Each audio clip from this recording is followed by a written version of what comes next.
I was in there yesterday, and it's like there's this combination of like praying blessing and selfless prayers over our cities, which is just unusual. Like if you actually do a bit of an inventory about how often we're praying sort of for our communities, it's probably not that often if we're really honest. And so I love seeing all these prayers up on the wall and praying fervently for in our case for Napier.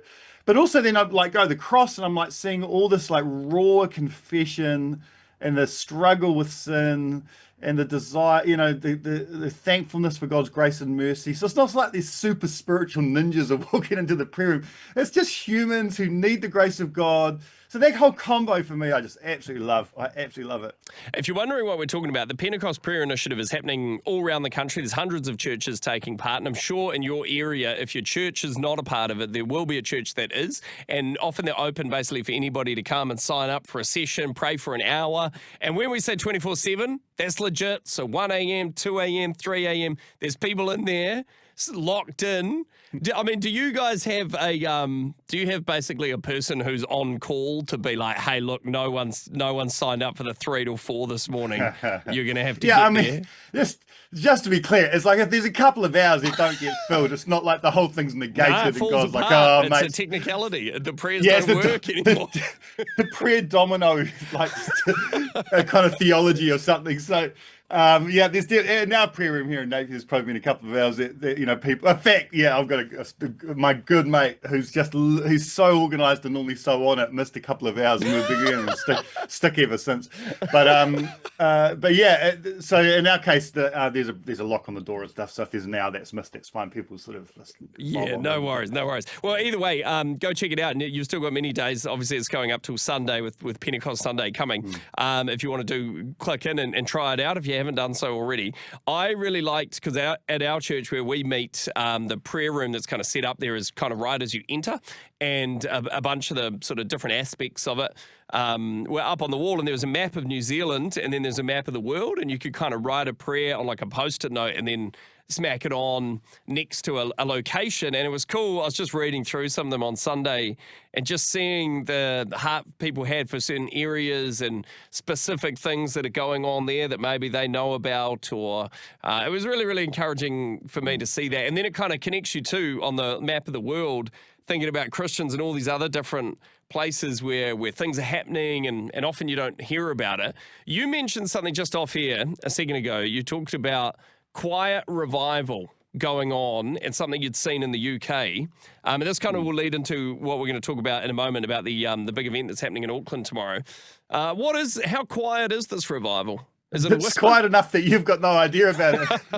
But it's interesting. If you Google this, it's really interesting. This isn't just sort of anecdotal theory. There's a whole lot of data sort of emerging out of the UK just about things like church attendance, number of Bible sales, all those sort of things that are really ramping up. I think over the last 5 years, there's been like this 87% increase in Bible sales in the UK, driven predominantly by first-time Gen Z buyers. So, there's a real spiritual hunger that's there, and that's again manifest in terms of like I think the data's it's moved from 8% to 12% church attendance on the regular in the UK, which again, if that happened in New Zealand, it would be like, oh man, this is actually significant in terms of like most churches are starting to feel like this is starting to really happen. And then alongside that, you've got things like, the 24/7 prayer movement's been praying night and day in the UK, like non-stop for 25 years. So like, it's like, okay, so stuff's going to probably start bubbling up with that sort of faithful prayer. So particularly amongst young people, it's epic seeing the hunger. I was at an event in the UK at the end of last year. They're doing all-night prayer meetings, thousands of kids turning up, and it's just, there's a hunger. It's not like, I've been to heaps of Christian meetings, mate, where it's like, okay, here we are worshiping. Okay, here we go too. Like, this is like people pressing in, hungry, worshiping God passionately, praying, and you see the stuff, like people getting healed from things, people getting delivered, people like profound sense of God's presence and power in the room. So that's sort of, but I don't want to be a spectator with what's happening in the UK. That would be lame. I want to see God do the stuff here in New Zealand. I don't mind being inspired, but I'm like, God, like, come on, let's see some stuff happen in New Zealand.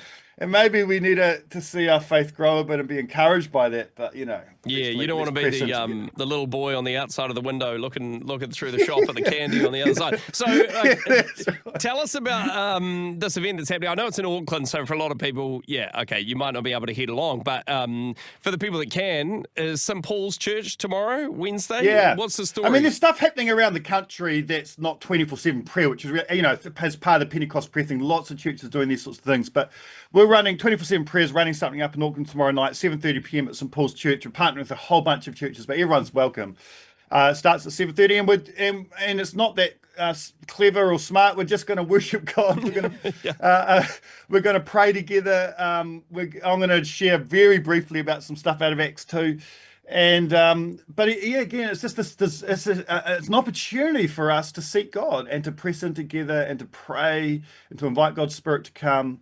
I don't know. It's not the be all and end all, but it's just a little thing that we think, oh, this would be cool to do. And certainly as we go into Pentecost, where we put wheels on our desire to be a people that seek God.